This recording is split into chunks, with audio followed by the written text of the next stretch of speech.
The site of the ESR2 nuclear power plant in Bavaria is striking. Sleek and modern, it once stood as one of the safest and most efficient reactors in the world. For decades, it quietly generated gigawatts of carbon-free electricity, day and night, through storms and sunshine alike. Today, however, it sits silent.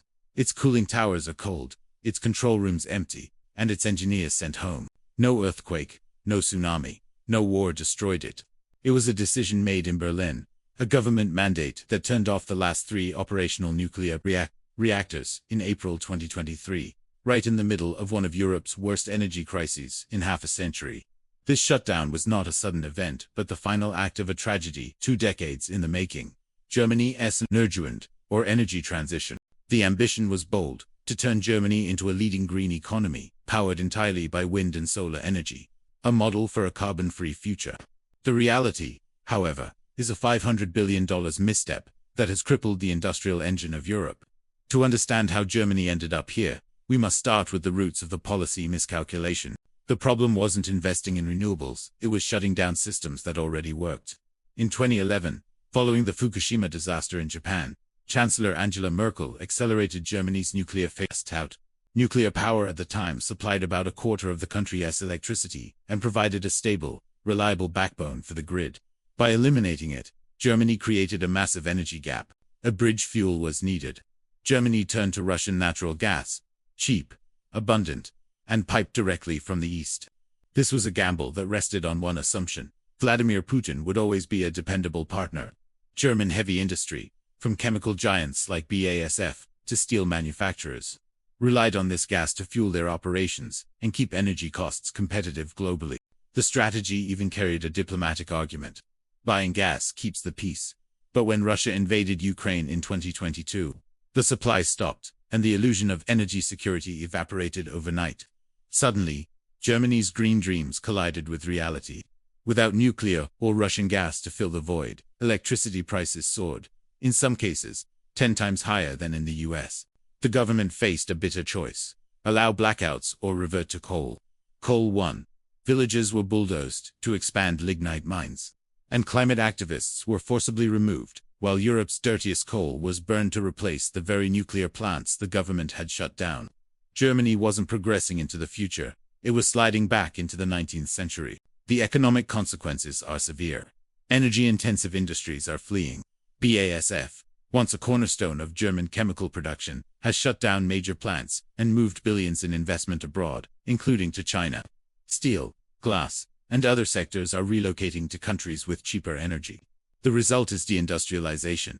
Jobs vanish, GDP shrinks, and Germany pays the price for its energy choices. The total cost of the Energiewende is staggering. Estimates suggest over €500 billion has been spent over 20 years on subsidies, tariffs, and grid upgrades, money that could have refurbished the nuclear fleet and built new reactors. Instead, Germany now has a power grid that is more expensive, less reliable, and more polluting than before. It's a system built on 2 parallel energies, one renewable and weather-dependent, the other fossil-based, often coal, when nature doesn't cooperate. And the fossil system itself is faltering. The challenge doesn't end at economics. Germany's grid is facing the intermittency trap. Solar panels and wind turbines produce power only when the sun shines and the wind blows. Yet, the country's industrial regions are far from the northern winds and southern sun. Massive transmission projects like Südlink are delayed due to local protests and legal challenges, leaving factories in the south to rely on coal, while northern turbines often sit idle. Then there's the Dunkelflaute, long stretches in winter when both wind and solar output are minimal. Without nuclear as a backup, Germany must import electricity or burn coal, while in summer, excess power must be dumped, sometimes paying neighbors to take the surplus. The grid is perpetually unstable, forcing operators to constantly intervene at enormous cost. Consumers bear the brunt, paying the highest electricity rates in Europe, disproportionately affecting the middle and lower classes. The government's policies extend into households as well. Laws effectively banning oil and gas boilers push families toward expensive heat pumps, requiring costly home renovations. The backlash has been fierce, fueling political polarization and boosting populist movements like the AfD, which campaign against green mandates. Energy policy intended to unite the nation has instead fractured it. Germany's industrial decline is matched by a shift in geopolitical dependencies. The country aimed to free itself from reliance on foreign energy but is now dependent on Chinese technology for solar panels, wind turbines, batteries, and EV components. The very tools of Germany's green transition are imported, giving Beijing strategic leverage. Meanwhile, German automakers are struggling to compete with Chinese EV brands, threatening jobs and manufacturing expertise. Is there a way back? Technically, the nuclear plants could be restarted, but politically, it is virtually impossible. The Green Party, integral to the current government, would see restarting reactors as abandoning its core principles. Admitting a mistake on this scale is politically unthinkable. As a result, Germany remains trapped, watching industries and talent leave, signaling a future of decline and stagnation. The lesson is clear. Energy policy is national security policy. Destroying reliable power sources before alternatives are fully viable risks economic collapse. Ideology cannot override the laws of physics.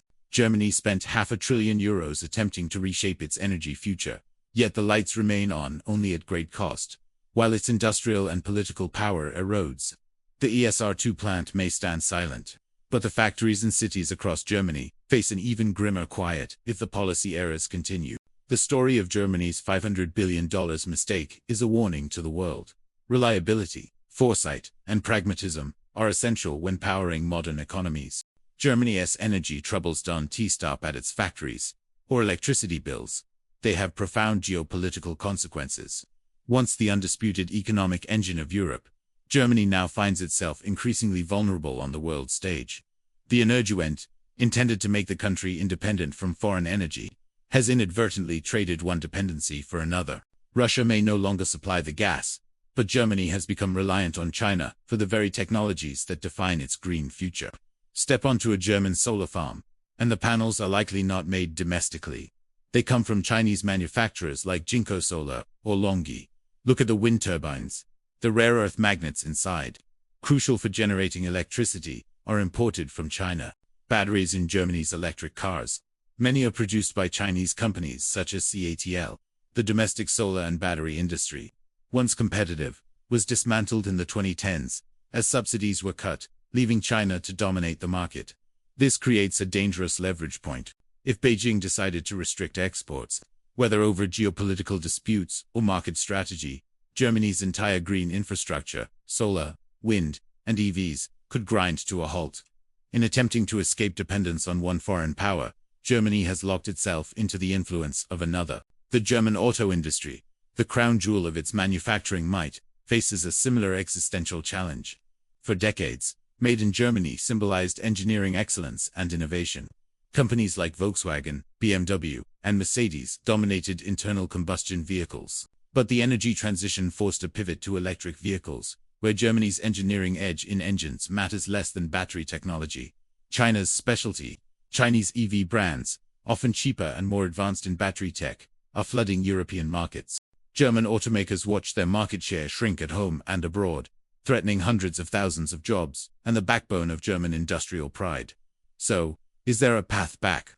Could Germany restart its nuclear reactors and regain energy stability? Technically, yes. Reactors like these are to remain structurally sound, with decommissioning only partially underway. Engineers claim that with sufficient funding and political will, operations could resume within a year or two. Politically, however, it's a different story. The Green Party, a key player in Germany's current government, has anti-nuclear policy embedded in its identity. Restarting the reactors would mean admitting decades of political choices were wrong, a form of political suicide. Consequently, the government remains trapped by the sunk cost fallacy, unwilling to reverse course even as the economic and industrial consequences mount. Meanwhile, Germany is witnessing a massive brain drain. Young engineers, scientists, and entrepreneurs are leaving for countries with cheaper energy, lower taxes, and more supportive industrial policies. Capital flows where it's welcomed. Talent goes where it sees a future. Germany, by contrast, is signaling decline, rationing, and uncertainty. The lesson of Germany's $500 billion energy misstep is stark.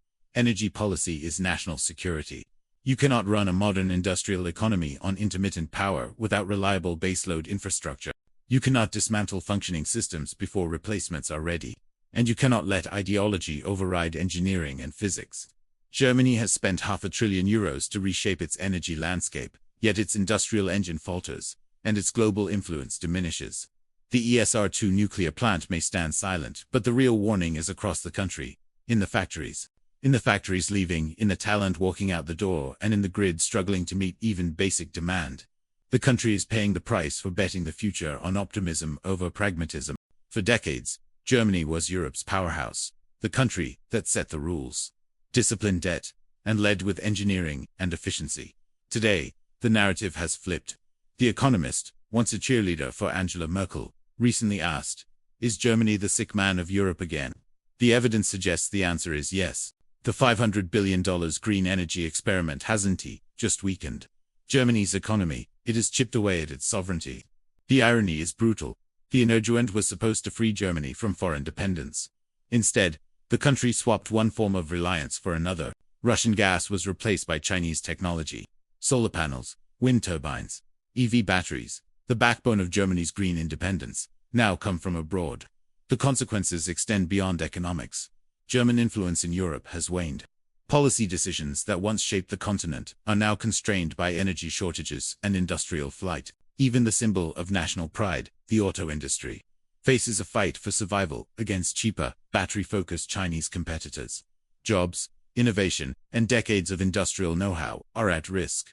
Could Germany reverse course? Technically, restarting nuclear reactors is possible. ISAR-2 and others are still intact, and with investment and political will, could be operational within a couple of years. But politically, it's nearly impossible. The Green Party, central to today's coalition government, would face internal collapse if it admitted that shutting down nuclear power was a mistake. For them, anti-nuclear policy isn't just a platform, it's ideology. The result is paralysis. Even as industries leave, talent emigrates, and the economic engine sputters. The broader lesson is clear and urgent. Energy policy is inseparable from national security. You cannot build a 21st century industrial economy on weather-dependent energy without reliable backups. You cannot dismantle infrastructure before the new systems are ready. Ideology cannot override engineering. Physics will always win. The lights in Germany remain on for now, but the engine is straining under the weight of bad decisions. Factories that powered the continent risk silence, and the talent that drove innovation is leaving. Germany is paying a steep price for a gamble that promised a green utopia but delivered economic strain, geopolitical vulnerability, and industrial decline. The story of Germany's $500 billion energy mistake is a cautionary tale for the world. It's a vivid reminder that energy policy is more than politics. It is the foundation of modern life, industry, and power. In our next video, we'll shift focus to a different kind of national crisis: financial security. We'll explore the true history of the Great Gold Seizure, uncover the legal loopholes the wealthy use to protect their assets, and reveal how, in a modern emergency, your Bitcoin, gold, or retirement savings could be at risk. Understanding these lessons isn't just about history, it's about protecting your future. Smash that like button to join the journey, and subscribe so you don't miss the next chapter in the story of wealth, power, and security. Hey everyone! If you enjoyed this video and want to stay updated with more insights on finance, make sure to subscribe to my channel, Financial Coin, and don't forget to hit that bell icon so you never miss our latest videos.